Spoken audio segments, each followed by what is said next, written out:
what the hell. Today what we're going to do is we're going to talk about Dungeons and Dragons. What started out with Gary Gygax and Dave Anderson, starting in 1971 as a game called Chainmail, evolved into a $1 billion in 2004 in sales. Yeah, And we've been playing since the 90s. I've been playing No, was earlier it? than that. Really? I started playing when I was 10. Okay. So, Funny story. what's that? You know we lived in like 6 decades, Yeah. but you're 42. Mhm. How's that? I don't know. Well, I started playing when I was 10, so that was in '86. I started playing. I played Advanced Dungeons and Dragons when I started playing. Yeah, you hadn't reached second edition because it didn't come out Yeah, until second edition was 89. yeah, it was late '80s, early '90s is when it really started coming out. Um, And they didn't change anything. They didn't get third edition out until 2000. yeah, And then it was like halfway through on 2000. It was like 2003 they switched edition. But by that time, actually, 1997, mhm, Wizard of the Coast bought it out. yeah, It was originally TSR. TSR stands for Tactical Studies and Rules. yeah. The whole thing was Gary Gygax and them were college buddies, and they started the whole thing through um, like Love of the Lord of the Rings, you know. Yeah. So they came up with their own role playing system, and then like Dragonlance, that expansion and those books and stuff. That was a gaming group, you know. Well, most of them have been just gaming groups. Yeah. Where they Um, actually they sent in the game mechanics Yeah. for like I think Forgotten Dragon Rams stuff. is literally one that no, it wasn't. Yeah, I think it was Forgotten Realms. It was more along the realms of actually just trying to sell product.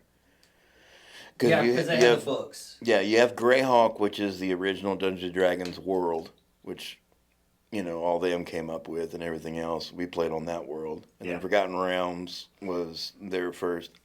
I mean, I might be wrong. This is all pre-internet crap, but it was mainly from trying to get sales and stuff like that, and you know, then the books started coming after that, and then you have Dragonlance where they were playing Dungeons and Dragons, but the DM came up with the world and everything else, and blah blah blah. Kind of like what I'm trying to do with my world, but not eventually sell books.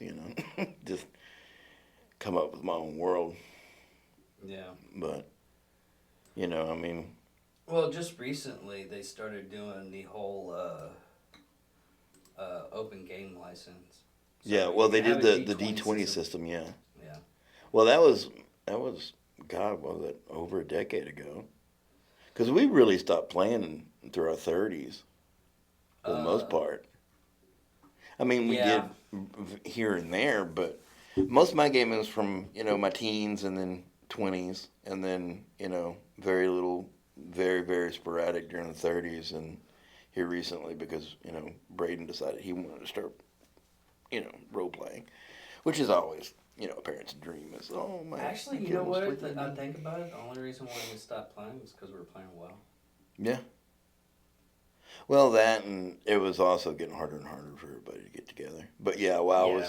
WoW was a big killer of D&D Because for it us. was a lot easier to Yeah. go to your home, and that's what a lot of MMORPGs is the reason why they became super popular is because the Yeah. whole fact that you could stay at home and still Mhm. have an adventure, Yeah. which nowadays it's gotten to the point to where uh, people don't want that; they want D&D. I Yeah. think that's the amazing thing. Nowadays, you can like look at like gaming groups Mhm. that are just playing on YouTube, Yeah. which hopefully eventually we can get to. But I just like, I wouldn't mind doing that, but I would really want to get a camera system in here. well, not only that, but they need more experience under the belt. It's kind of like, okay, when we're trying to role play, and I know you're trying to role play your character and everything else. I'm like, just don't, because at that point when you have No, it's like playing with a bunch of Michaels. Remember how you never played with Michael, I don't think, but Michael was pretty much not Yeah. Dog Michael, but Box's brother's roommate Michael. But anyway, he was just there until combat, and then he always played a neutral dwarf fighter. Yeah, but okay. Nothing else. I think There was no role playing in there at all. I think the totally opposite of that, though. You're trying to get him to go with yeah, but it's not happening. That's why I'm like, you're just wasting your energy. Waste They need to I get more love comfortable. It's more wasting your energy to the point where finally one day someone just goes, okay, I'll do that. Yeah. You just have to keep on going. I never did the voices anyway because to me it just got annoying. But I mean, actually role playing the characters and thinking of it in their mindset, I would do.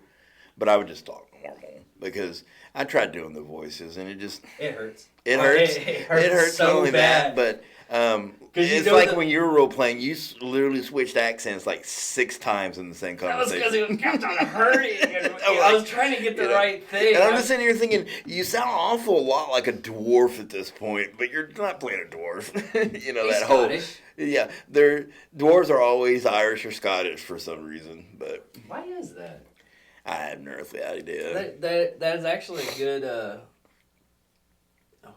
There is a video. Maybe that's where the mythology comes from. Yeah, they made fun of it. Well, Dwarves, Mountains, Scotland. Maybe you never know. Yeah. That's the same thing where Hillbilly came from. Yeah.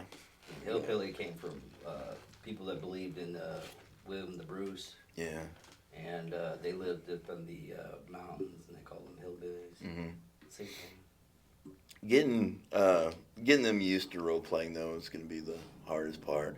Not only that, but I mean, they oversimplify Dungeons and Dragons now, but at the same time they kind of complicated it because you're used to, okay, well, in order to make this work, you have to have these skills and stuff like that. But now it's just kind of Well, I understand where they're coming from on that. What they're coming from on that is you're making a backstory for your character. That's the reason why he has those skills and everything.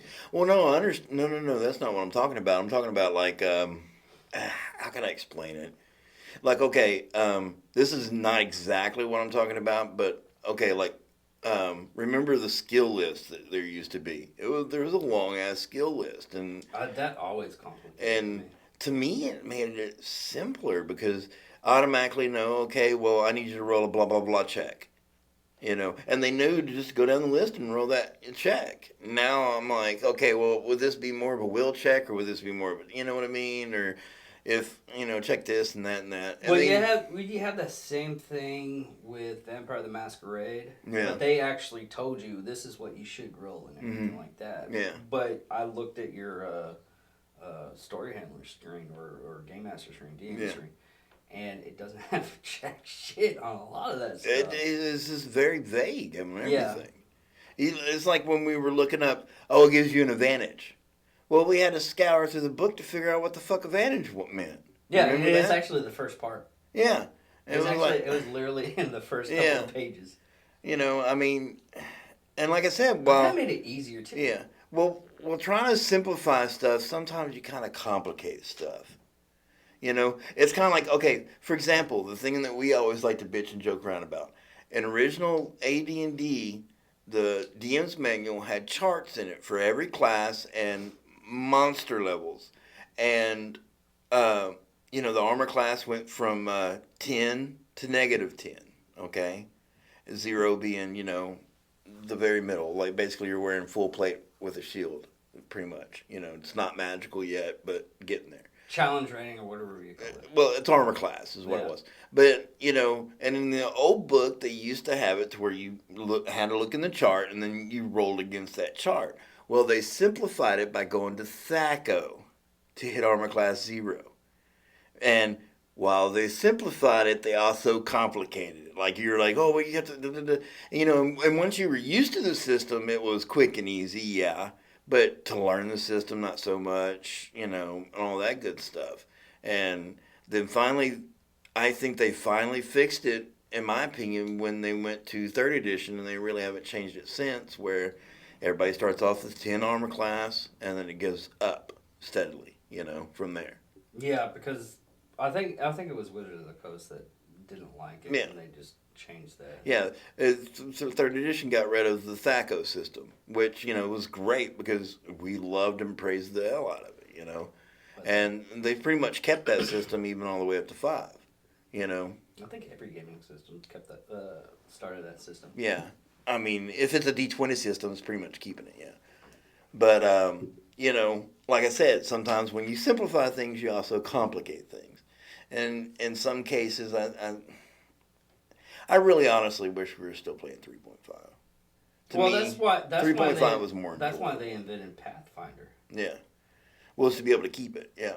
Yeah. And they've got Pathfinder Second Edition, which is, I haven't really looked into it too much, but from what I understand, it's like 3.5 but refined, with a lot more detail to it. Well, what they said was, what you said, what you said before, there was like Pathfinder regular or what was that D&D?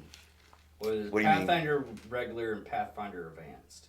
Yeah, there's 2 editions now. There's Pathfinder. Okay, when Pathfinder came out, it's Dungeons and Dragons 3.5 is what it is technically. Okay, and then they came out with Pathfinder Advanced, which, like I said, I haven't really read into it that much. But from what I understand, from what people have told me, they've just, it's kind of like, okay, remember when 3.5 had all these expansion books to make your characters more detailed? I think that's what they pretty much is what the Advanced is doing the same thing, Yeah. And see, and like magic items in 5th edition are far different. Like, I think like in 3rd edition, magic items usually went up to +5. And I was wrong when I was talking about that earlier when it goes up by 2s. Now, like, the highest is like a +3 for a normal magical weapon. And Well, okay, is it like +3? Then you have other things because the way the magical well, items went, there's some named special items, but what I'm talking about when you just find a regular, like a magic sword, they have the regular ones and they also have the intelligent ones too, and blah blah blah. But in the old edition, it would go up to like a just a +5. And some of them would have like other little abilities, like you were saying, that would add up to 5 or whatever. yeah, that's what. And then they had named ones that did a whole bunch of, like, the Holy Avenger that did a whole bunch of more, or the Whirlpool Longs. But those are considered artifacts. They're kind of considered artifacts, but not quite. I think they kind of break it down like MMOs, where there's common to like relic or Okay. unique, kind of like that. Not necessarily the color system, but it's just it'll say a rarity on there, which I kind of like in a degree because it's like I've never once rolled a treasure table before, ever once. I just pick out the items that I think would be fair to find in that combat and that would benefit the group.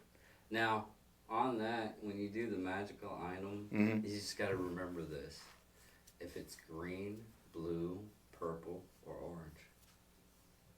What do you mean? Oh, when they do Item detect check. magic? Yeah. No, I don't do that. I've always, I don't want to be too MMO-ish. The way I've always done it is different hues of blue. The darker the hue, the more powerful it is. And I do not know where I got that from. I don't know if it was Because I was reading on some of them, the Hand of Valakroc or whatever it is. Hand of Vecna. Hand of Vecna. That's an artifact. Yeah, and it's black. Yeah. The color hue. Yeah. It literally states the order on this when you do an identified check is black. Yeah. Well, it would make sense because he is the most powerful lich. They handed Eye Vecna. And then there's the Sword of Kos, which was his lieutenant that was a vampire. I know a shit ton about D&D, dude. It's just ridiculous how much I know. And it's sad that I remember all this shit because it's all useless knowledge. No, well, not Not really. It's useless in everyday life, but when it comes to actually like world building and stuff, you know, and kind of stealing from, because I mean, come on, when we were kids, D&D was like, you know, playing. You're more likely to get punched. Yeah, exactly. Well, not only that, but there was no video game that could compare to the absolute openness and control of, you know, D&D had. Yeah, you know? pretty much the human mind. Yeah. And imagination and all that. We definitely have to cover that with something. Yeah, I'm telling you that it's gonna. It has to be that. It changes the shape of the sound. Yeah. Probably more so than the window. Yeah, because why I'm hearing where you're talking, because you got a lot of closeness of it. Yeah. I have that whole freaking thing. I have solid walls to bounce off of, and you literally have a pocket. Yeah. You know, and we could probably actually just put a Cloth. a blanket like that, Yeah. or not blanket, but you know what I mean. Yeah. But what's really sad nowadays is we have a lot of like celebrities and everything going off on. Oh yeah, you got famous people that play D&D. God. They either played it before they were famous, or are playing it now while famous. You know. Or are still playing it, because they have it to now to where it's that's the reason why. Okay, I'm gonna have to switch. This went off. I have to have it charged. Going back to the radical mic, I see.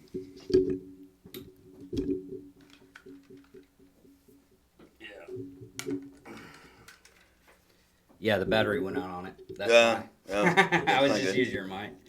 But We're not reshooting the beginning of this. No. It'd be That's what fine. it is. It wasn't really that bad. Yeah. Because I tested it out yesterday in the first half. I had that. Yeah. But no, I was like Van a little Diesel. less than the mic. You're a little loud. Am I? Well, at least you're coming across loud in the headphones. Okay. No, I just have to talk a little bit lower. There we go. Anyways, You're talking excitedly into the.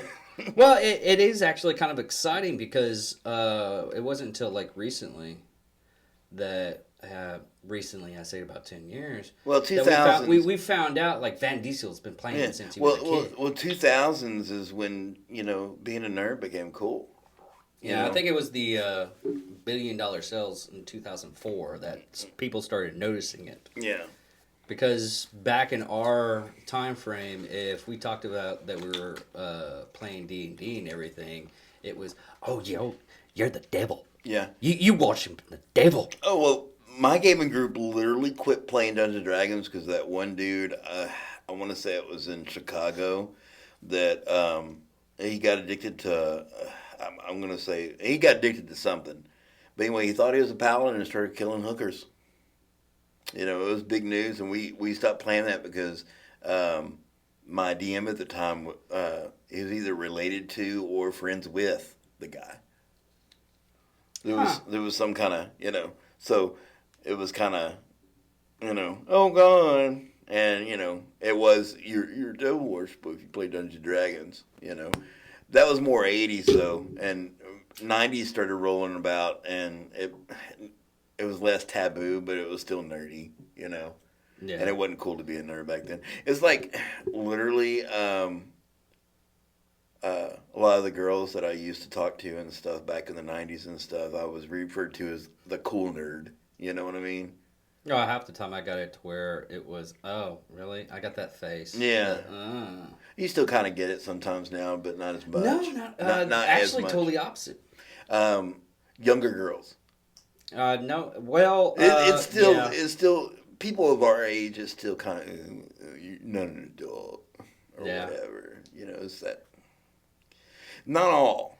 And what's really sad is if you start like playing with your kids and everything like that, it's family oriented. Yeah. And then you're bringing in your kids nowadays, and you're basically having family time, and you're enjoying each other a little bit better instead of being. But most of those women want like alcoholic men that slimming around the couch. And gonna beat them and shit.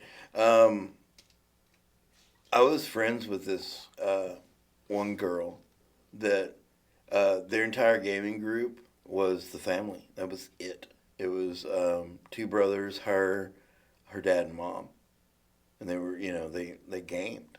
They gamed every weekend, Yeah. and they were probably the happiest family that I've ever met in my life. I mean, like Brady Bunch happy family. You know what I mean? Just so, you know what I mean? They were just happy. So that's why I was happy when my son says, he wanted to get into gaming and stuff. Well, my daughter does that too. Yeah. Every time she's down here, I'm like, hey, God, can we get something together? We never can. Yeah. I was like, the reason why me and Candy ended up just playing Vampire the Masquerade with her. Yeah. Yeah, she wants to play when she comes down this summer. Oh, she loves D&D. Yeah, I'm saying, if she comes down this summer, she's more than welcome to step in.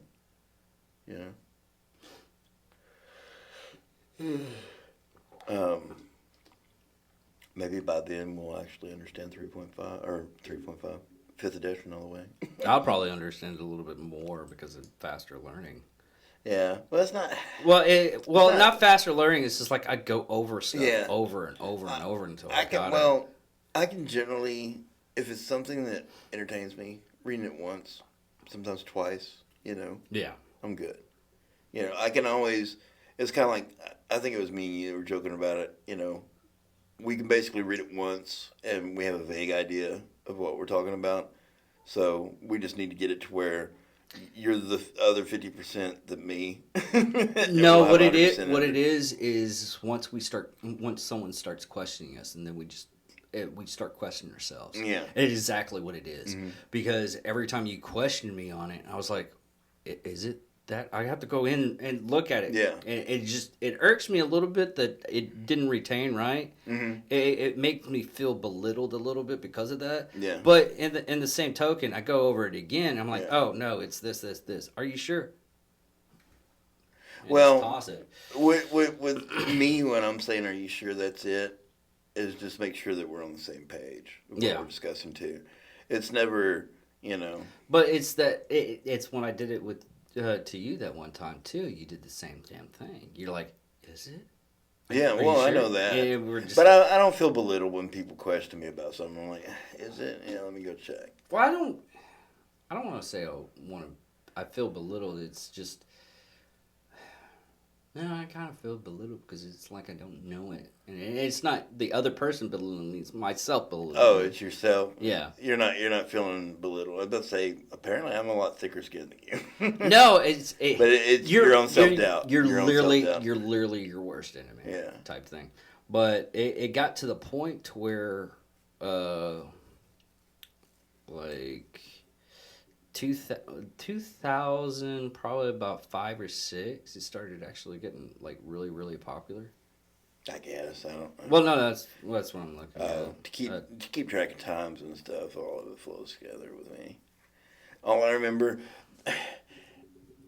I don't remember the title of the song, but there's literally a Bobby Brown song that I don't know why, but when I hear that song, it makes me want to game so freaking bad.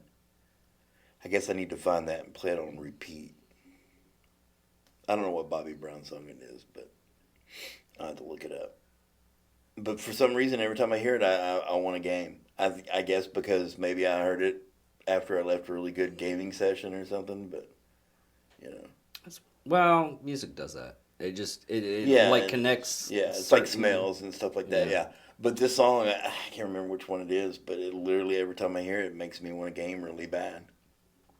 Yeah, that's kind of sad. A little bit of way. It has to be a Bobby Brown song. Yeah, a Bobby Brown song, a group I don't even, a guy I don't even really listen to. Yeah. Which I guess is good because it would keep me from burning out on it. And so, I mean, if it was like a Tool song, then probably the feeling of wanting a game would go away because I listen to it too much. Yeah.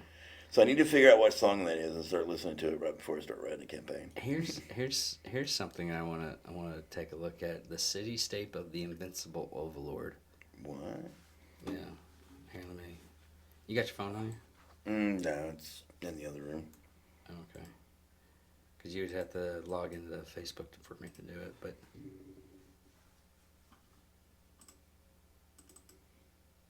But it's an interesting concept. But it was one of the first campaigns. And originally, campaigns weren't called campaigns, apparently. They're called Player's Aid. Or Playing Aids. Oh, really? Oh, you're talking about the campaign booklets and stuff like that? Yeah, because the Yeah, I original... remember that. Because the original D&D stuff, it was one of those, you rolled the dice, then you go to the such and such page. It was, what were they called back in the... Choose Your Own Adventure books. Choose Your Own Adventure books, yeah. Well, there's... Did they actually start those, though? I mean, that is actually, if you actually think about it, No, that D&D didn't originate them, no. Huh. Because that was the... Because those have been around forever. I think adding the whole rolling dice and stuff role-playing might have had influence on that. Because Choose Your Own Adventure books literally started out as that. You used to choose your own adventure. You would read a page, and then it would give you a choice at the end of the page, and you go to this, doing this. You want to know one of the coolest things, and I don't remember what it was called, but I remember being at United, the old location on Love Park Road. This is after I'd started gaming and stuff. There was they had their book section, and they had this book, like a real thick, about this thick, it was just a paperback book like this, and it had a really cool picture on it, and I opened it up, and it had like stats and stuff in it. So anyway, I convinced my mom to buy it for me and everything. I was like 11 or 12. It was a role-playing game, and I wish I still had it, because it had some pretty cool stuff in it. But it was its own... Pretty much the entire book was just a role-playing game, Yeah. It's kind of like when I accidentally discovered Battletech, because I used to like Robotech and all that stuff, and I was at one of the bookstores in the mall, and they had Battletech books, and I was just going through it, looking at it, because the pictures were cool and everything else, and then it dawned on me, this is a role-playing game. Yeah, that's how I started getting into the Shadowrun. Yeah. Because no one suggested or anything like that. Shadowrun. I wouldn't mind playing that or that other one, Bubblegum Crisis. I don't really like Bubblegum Crisis. Well, of course, I only played it for like one session. Yeah. And it was god-awful, that session. Was it really? Yeah. Of course, I was playing with Ewok, so... Yeah, see, that's the one that he gave me the book to read, and I ended up losing it. And you still lost it. Huh? You still lost it? No, yeah, I literally did lose it. I don't know what happened to it. It literally vanished off the face of the earth. I honestly think he got it back or someone jacked it, but it's kind of like no names withheld, all those figurines and stuff of mine that magically disappeared too. I'd still like to know where those are. Yeah. Good thing he doesn't watch this. Yeah. Or listen to it. But goddamn liberals. Yeah. Oh. That was one thing that it actually spawned out of in the different role-playing games down the years that actually were fun. I mean, if you didn't like the whole fantasy adventure, nowadays they actually set up stuff to where you can actually do modern stuff in the same genre, which I would love to do, just to do in D&D, because I like sword and shield type stuff and everything, the magic aspect, but I'm more or less a gun guy and everything like that. Yeah. So I'd rather have like a modern, campaign. And I wouldn't mind like playing Shadowrun. Alternity, was that the name of the? Yeah, Alternity.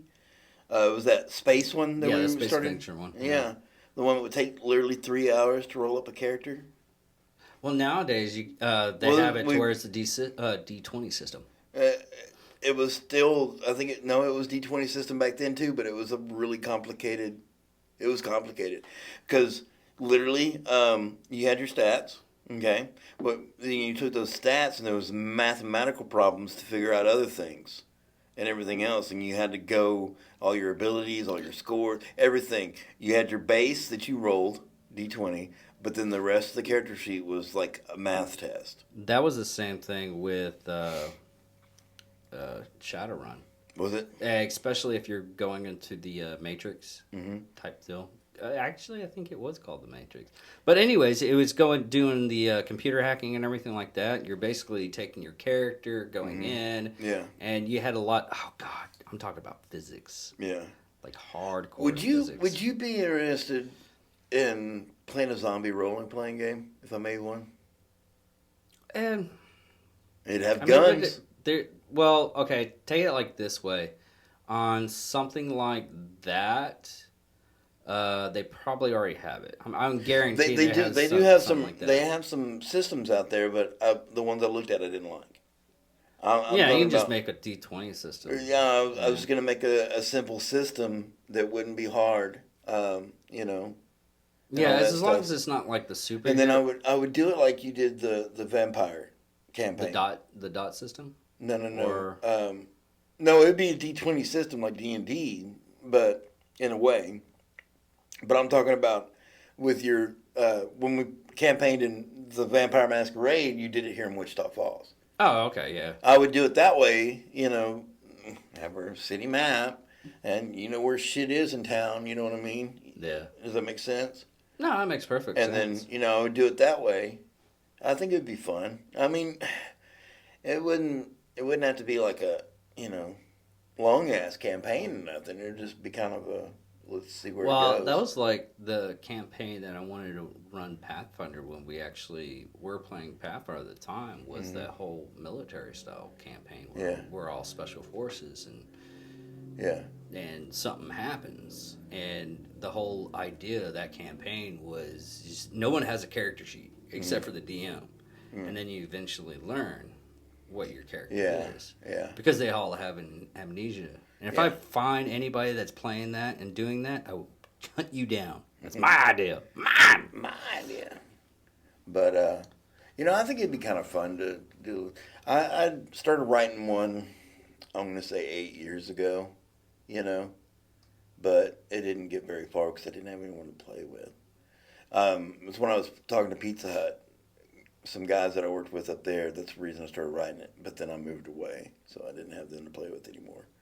But you know, we would sit there and I'd talk to them during the campaign, and I would literally, I was gonna play it like you played yourself. You know what I mean? Um, Kind of like what I did with the Vampire the Masquerade, but I just did it with my own. Well, we all did it when I actually had and learn. It wasn't a good gaming group until the storyteller in Vampire Masquerade. That's what the DM's called. Learned the system. yeah. See, I didn't play with after you learned the system. And when I learned, it was the same thing with like Star Wars. Everybody loved playing me in Star Wars because one, I have the imagination. If I DM'd, I DMing Pathfinder or D&D, you kind of liked it.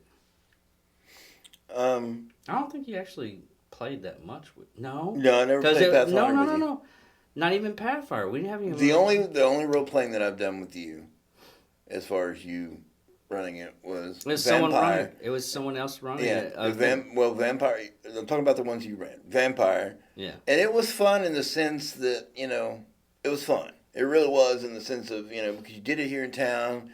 I mean, it'd be greater if we lived in a better city, but you did it here in town, so there was familiarity to it, and it was pretty fun. And, you know, when I decided to go, you know, ganking the other players, you were completely fine with it, and that was fun. Because I like a DM to be that way, you know. Let me play my character, you know, and you allowed that. The only thing that wasn't fun about it was, granted, you didn't know the rules, but whatever we were playing, it was still fun. Yeah. We weren't playing Vampire. We were playing. Let's David. kick the shit out of the other. We were playing David's version of Vampire. You know, you didn't know the rules, so but at least it was consistent rules. You know what you did know or made up or whatever. You know. Well, that was. See what I'm saying? No, There was I got rules, it. but it was what you would deem to be the rules. No, I got that, and that's one thing I loved about Vampire. They put it on the freaking front page when you started reading the intro. It's like, hey, make your own rules up if you want to. Well, Dungeons and Dragons is that so- way too. I don't know if it says anymore. The last time I read it was 3.5. Was 3. I might have to go ahead with them real quick. I don't know what they're barking at. That's fine. If anything. With you know the original. Let me go shut them up. Okay.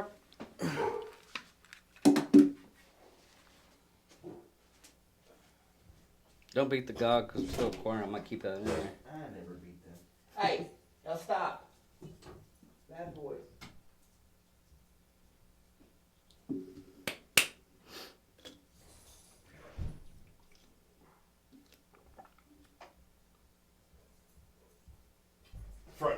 left open, so they were barking at someone walking down the street. Horrible, horrible dogs. Yeah, it's horrible dogs defending the house and all that. But anyway, back to where I was. Constant rulings on Yeah. D&D. Yeah, the it changes. literally said you're the storyteller. You are the DM. You're God. You know, that's why it always pisses me off. Like if I choose something, don't rule quote me. No, that's the way it's gonna be. Don't worry about it. You know what I mean? As long as you stay consistent, that's when it gets annoying. Well, that was one thing that once I fully read everything, was everybody after like the first game when all their characters died, because I read the rules. I could make an NPC that was like, because they didn't really have NPCs in Vampire the Masquerade. They had like a little bit of them. Well, D&D really doesn't either. I mean, campaign worlds, have what they've monsters established. or whatever. Yeah. Well, yeah, there was no monsters in the game. Yeah, but you had to make your own, and sometimes I could make my own character in Vampire the Masquerade. It's all legit. Yeah. And it's not. It's like super stupid easy. Mm-hmm. But once I learned that and everything, it was like the first game, everybody died. Yeah. They're like, "How did we die?" I was like, and I showed them. I was like, the reason why you died is because of your own mistakes. Yeah. They're like, what do you mean your own mistakes? Well, you had the werewolf run up the stairs, and instead of like checking the door, of course he was actually more lupine than human, so he didn't think to open up the door or check the doorknob and everything. Yeah.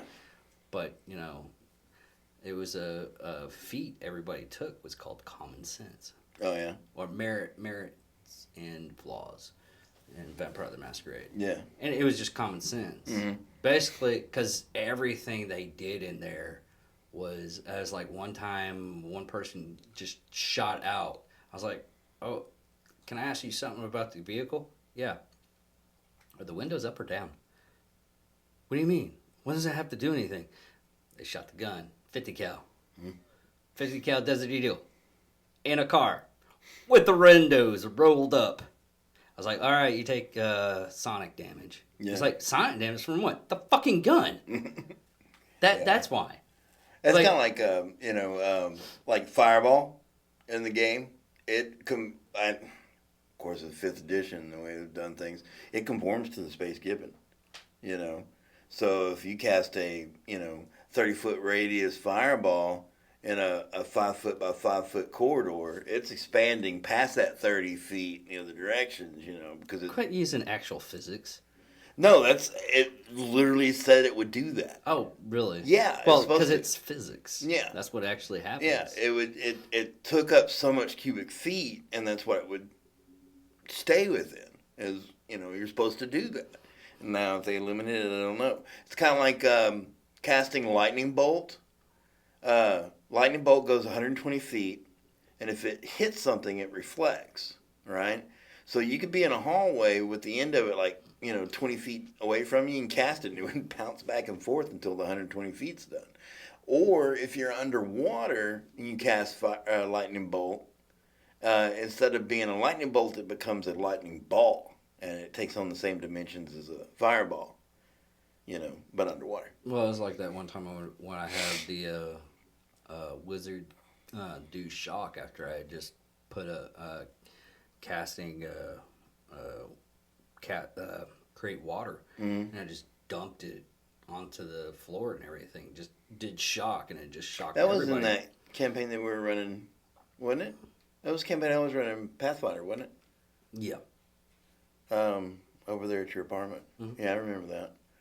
It's like Thomas, he had a whip made with copper branding through it, and then the leather itself was also made from a beer, I think it's called. But anyway, they have a lightning breath weapon, just to make it more lightning proficient, But anyway, the rod was the handle was made out of copper, and the branding went through all the width, and had barbs in it and everything else. And he'd use shock and grasp and have a range of 30 feet with that motherfucker. I allowed him to do that. There's only one flaw in that. What's that? Grounding. No, not with magic. I wasn't worried about it. Of course, that was part of the whole thing with the. Well, it's like shock and grasp, by casting.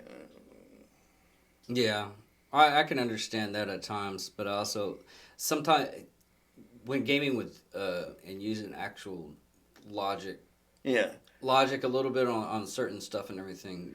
you gotta throw it out the window But sometimes. yeah, Yeah, that's why I didn't get into the physics of it. Just certain things. It's also like when we're playing a D&D campaign. It's like I told them, if you're a spellcaster, I'm not worried about spell components unless it's a rare or expensive spell component. but way I looked at most of them, they're mostly verbal or because I can't see how because every spell has a verbal or a It's sign. got verbal, somatic, or It has a V and an S. well, there's VS and M. But how do you do that when you're healing a person? What I do you mean, mean? you would have to take the feat, war casting. Mm-hmm. Because in my thinking is when you heal yourself as a cleric Mm-hmm. or you heal somebody else, you're putting your weapon down and your shield down, so you have to take another action to pick that up. Yeah, I guess it depends on the scenario. Because used to you didn't have to worry about that. I don't know if you have to touch or not. Usually, when I was like a caster, I would have my shield in my hands. I would just my shield hand. You can still hold a weapon in it. You just can't use it. Your hand's still there and still available, so you can just put it over there, cast your spell real quick, and then, you know what I'm saying? Well, what I was thinking, I mean, it's just one of those things I think, but I was just like, good game mechanics. But Yeah. even if you're casting something like Heal Word goes, certain area and thing and heals, but you still have to use the verbal. Mm-hmm. Verbal's easy, you can talk and everything like that. But the hand gesture and everything like that, I mean, you could have just how a lot of them's but you still have your weapon in your hand and everything. But it just gets me that as it has to be this. They say it has to be this way, but 3.5 edition actually put it down. It's like if you're a cleric, you don't have to worry about it, but if you're a wizard, you have to worry about it because it's more complicated with magic. I don't know where you read that from, but I mean, to me, it's you have your three components. Your major components. When I say spell components, I'm talking about material because there's M for material. Like identify takes a pearl worth over 100 gold. Okay, I'm going to stress that you have that, but fireball takes bat guano, and some of them even say any kind of feces is fine too. Though. I just realized. What's that? What? Okay, what makes something like a pearl worth 100 gold? You just say it's 100 gold, but if you go in a different area and everything, what? Oh yeah, it's just different appraisals. Different appraisals. Be like, well, technically in the Kingdom that you're in right now, since it's right there on the ocean, pearls are cheaper. So that pearl that was worth 100 gold is actually only worth about 20 copper. Because in the original thing they have to ingest it. Yeah. They have to crush it up and ingest it or something like that. I think it's sprinkle it over the item. I read one where they had to ingest it and everything like that. Or it might have just been a different spell. It was like you have to ingest a diamond. Yeah. I think it was Wish that you had to ingest the diamond. But could you imagine that? It's like, over here, you have to... Because you basically you have to ingest it. You can do it messed up and do it like cocaine. Mm-hmm. You crush it up and everything. You go to one area, the line's probably about that big, but over here they're really hardcore snorters and finding items, and it has to be like this long. Yeah. Well, it's like John and Nathan's group and all of them. They had I think it was the people I was incarcerated with. Rod of Resurrection. Okay, mm-hmm. It's an actual magical item, but their rod they decided it was going to be phallic. and you had to shove it up their butt in order for it to work. Yeah, they made a TV series about that. Yeah. No, I'm talking about an actual gaming group that does this too. Yeah. And I'm like, because everybody's thought that rod of resurrection, what's a rod? Yeah. It's kind of like all those other stupid stuff. But let's see, other crackheaded. I don't know, man. It's just too much out there. Yeah. Stupid people.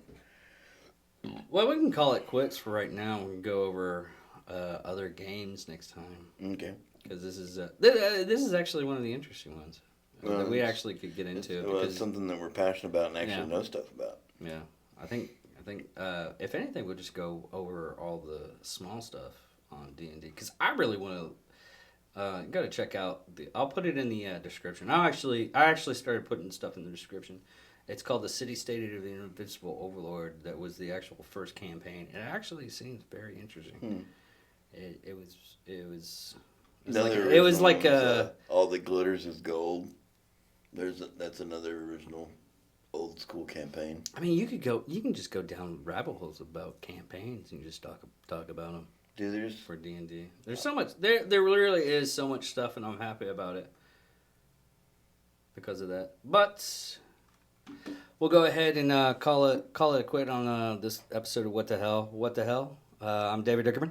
And I'm kind of keen. And check us out on Facebook and everything. And we still have T-shirts that nobody wants, so you can try to. People want them. They just can't afford them. Yeah, that's our excuse, and we're sticking to it. Yeah. All right, buddy.